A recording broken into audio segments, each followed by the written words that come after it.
Welcome back. This is the second video going with the slide deck in the new faculty orientation slide deck that you have received. And this time we're going to be working with Google Docs or Google Documents. And when I come here to the app launcher, I could go to Google Drive, but let's go ahead and take a look at this link here that you should see in your Google Gmail and then the Google Apps launcher that takes us directly to Docs. And here you will see some templates. A lot of different templates are now available in Google Docs, including a report in MLA, some resume options, just some different options that are now available. So that's, when I go straight to the Google Docs versus going into Drive. But for now, we're going to start with a blank document.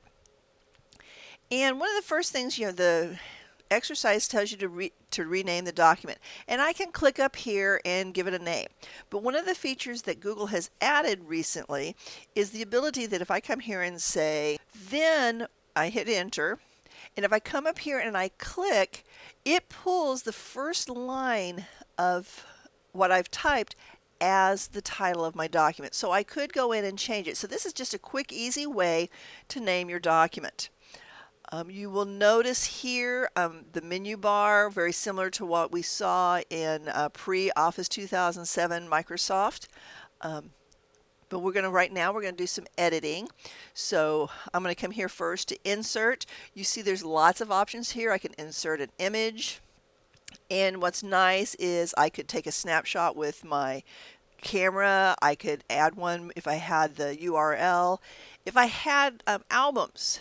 See, I've got a few pictures on my Google Photos, Google Drive. If I have images here, I could pull.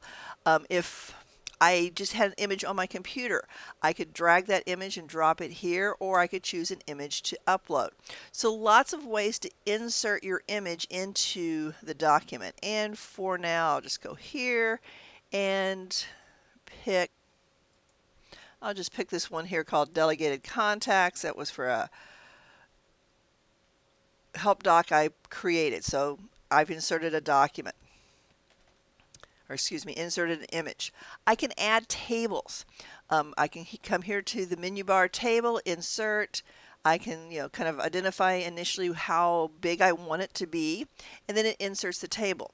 And much like we have in Microsoft Word, I can tab through it. When I get to the last cell of the last row, when I hit tab, it adds another row. So it works very similar to Microsoft Word.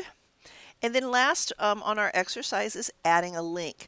The nice thing with Google Docs is you can share them electronically and link them to sources on the web.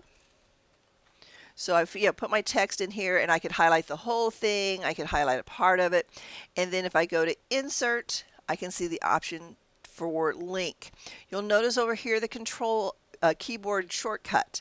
On Windows it's Control K, on the Mac it's Command K. So that's another, just a quick way to get your links in. And then I can come here and I can type in training.apu.edu, which is another resource for you. And so I click on that, and now it's become a hyperlink. But the beauty of Google Docs comes in the ability to collaborate. So for example, we can do suggest edits, where if I come over here, I can say suggesting.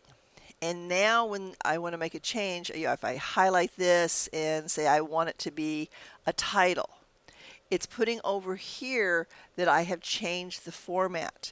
And then if someone else owned this document, they could accept or reject that change. You can also come in and you can insert comments. So if I come down here to this, I can highlight this, and I notice this little icon over here is for add a comment.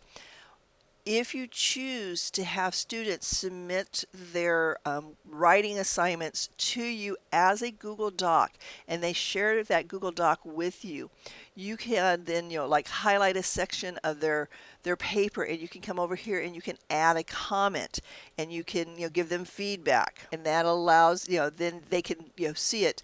Nothing's worse than to get a paper back from your faculty member with handwritten notes on them that you can't read, and that's happened to me in grad school. I have no idea what the faculty member said about my paper because I couldn't read his writing. Another useful feature when as you're working with a shared document is the ability to tag someone. So for example, I'm going to add something here to my table, and you'll notice it, because I'm in the suggest editing mode, it just popped that in. So I'm going to go ahead and accept that. And for the moment, I'm just going to get back into edit mode where I don't have that extra stuff on the paper. And then I could come here and I'll select this, and I'm going to put in a comment. And this time I'm going to put in the plus sign, and I'm going to put Dante Cordova, who is our Google Apps Service Champion. And when I hit comment, it's going to do two things. One, it's going to prompt me and tell me that I have tagged somebody in this document that I have not shared the document with. So I, by default, it says here, anyone at a Azusa Pacific University with the link can comment. No, that's not what I want. So I'm going to come down here to more options, and I can change that to the people I mention. Or better yet, I hit cancel because I want to control this a little more. I hit cancel. I come here to share, and if I hit the advance, this kind of opens it up, and I can see private, only you can access it, which is usually if it's, you want that, you want to add specific people. So now I can say Dante, and then I can give him the option to edit the document, or he could only make comments. In this situation, want him to be able to edit and add his favorite foods, and I'll let him know, and then I hit send. But had I already had sent this to, shared this with Dante, which it's now been shared with Dante, I hit comment, it's now also sent him an email letting him know I've tagged him in this document. So the collaboration piece in here allows me to be able to share documents with others, tag them, let them know that I have, want some information back from them. You can also set page margins and page size, that type of thing. And to do that, well, for page setup, you come under File, down to Page Setup. Here's where you can set the orientation, your margins, the paper size, page color. Maybe you get tired of looking at a white screen all the time. And I can hit OK, and now it's a blue screen. Some other things that you can do here. If you come to File, you can download this document as a Microsoft Word document or as a PDF. You can also email it as an attachment. And when you hit email as attachment, you can tell it, do you want it to be a PDF? Do you want it to be a Microsoft Word document?